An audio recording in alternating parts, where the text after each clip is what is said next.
what we know of the timeline comes strictly from the witness statements. So what is exactly the timeline? 1122 King Road, Moscow, Idaho. This 3-story house had 6 bedrooms, 2 on each floor. It was built on a hillside, and the house had 2 entrances, a front door and a back slider door. Kaylee and Maddie had their bedrooms at the very, very top floor. Kaylee had recently moved out. She was not necessarily staying there, but all of her things were still there. And her room was kind of empty most of the time, but this weekend she came back. She came back to celebrate buying a vehicle with her friends.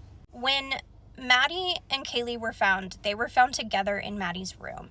We don't know exactly how they got there, but we'll go over that. The second floor had a living room, Xana's room, the kitchen, and Dylan's room. Dylan is one of the surviving roommates. In Xana's room was Xana and Ethan, her boyfriend. On the very bottom floor was the front door entrance, as well as 2 bedrooms, one belonging to Bethany and one just empty room that they sometimes used as an office. The timeline in this case is very difficult to nail down. We get it from the roommates' words, surveillance video, and some other witnesses. But here's the biggest problem of the timeline, is that everyone was having bed. It was a college town on a Saturday night. And it was in the middle of the night. Whether they were awake or asleep, it still was in the middle of the night. So, from what we can piece together, here is our best timeline. On November 12th, Kaylee uploads a picture. It is this infamous pictures. She puts the caption, "One lucky girl to be surrounded by these people every day." This picture in specific, there was a line of pictures, like they had taken a bunch of pictures, but this particular picture becomes so chilling because this is the last picture of the roommates. So from what we kind of piece together is the roommates were partying all day that day, and that the girls had napped in like the late afternoon, early evening, and then they went back out to party.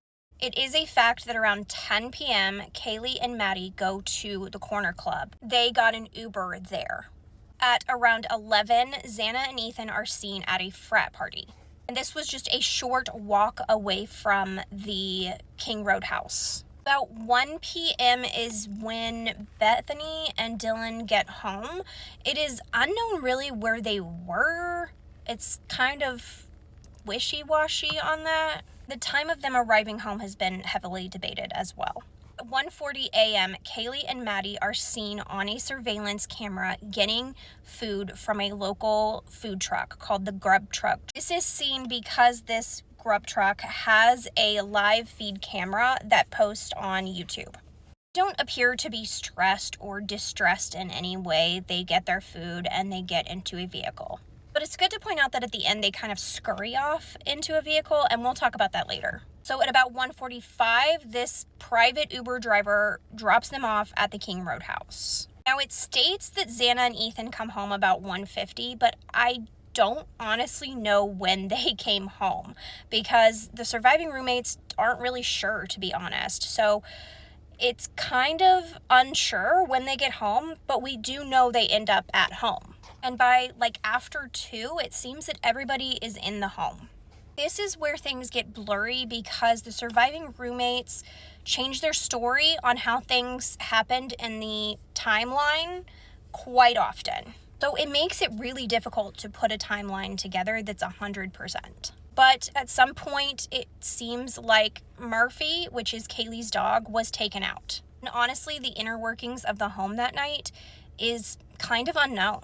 Between 2:26 and 2:52 a.m., Maddie and Kaylee's phones repeatedly call Maddie's ex-boyfriend. Now, the reason behind this is kind of unknown, but as far as we know, there was a call that was picked up, and it was like 7 minutes long, between Kaylee and her ex-boyfriend. Now, some hypothesize that this was over the dog. Some people look deeper into these calls and think something nefarious was happening. That's for you to decide. At about 4 a.m., Xana received a DoorDash order. This order gets there and eaten sometime between 4 and 4:12 a.m. This Uber driver has been identified. She has been interviewed. She has a story that she picked up the order. She kind of got lost trying to figure out the front door of the house because it's very confusing. She walks with a flashlight to drop off the order. We see her on a camera, or what we think is her on the camera, coming back to her car, and that's kind of it. At 4:17 a.m., a camera that is close to the house picks up noises. It is excruciating to listen to. It is crying, it's a dog barking, and it's a loud thud. Dylan's statements, she says around this time is when she was hearing things. And exactly what she hears changes. So we're going to go over that later. But she hears some commotion, and she opens and closes her door several times. On the last time that she opens her door, she says she sees a man dressed in all black. The ski mask kind of changes, but she does see his eyes, and she sees that he's a white male. And in one version, she says that she saw bushy eyebrows. So investigators piece together that all of this event happened between 4 and 4:25 a.m.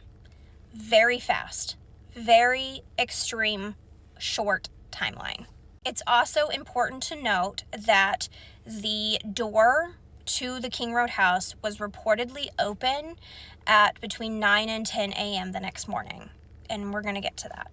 After Dylan hears the noises that she hears, she reportedly starts trying to call the roommates. No one picks up but Bethany, who was on the bottom floor. These are the two surviving roommates, Dylan and Bethany. Bethany tells Dylan, "Come down to my room." On the way down to Bethany's room, she does see Xana, and she thinks that Xana is just passed out on the floor. Dylan comes into Bethany's room, and she says what she saw, and neither of them call emergency services. Now, this is highly debated on why they did not, and we're going to get into that, but they don't. They say that they weren't exactly sure what they saw, so they ended up going to sleep until the next morning. But as the phone records read, they were on their phones most of the night, on and off. The next day, between 11 and 11:30 a.m., Dylan calls a friend and asks him to come over to look in the house to make sure that they were okay. I will finish up the timeline in my next video. So click that follow button, and I will see you tomorrow.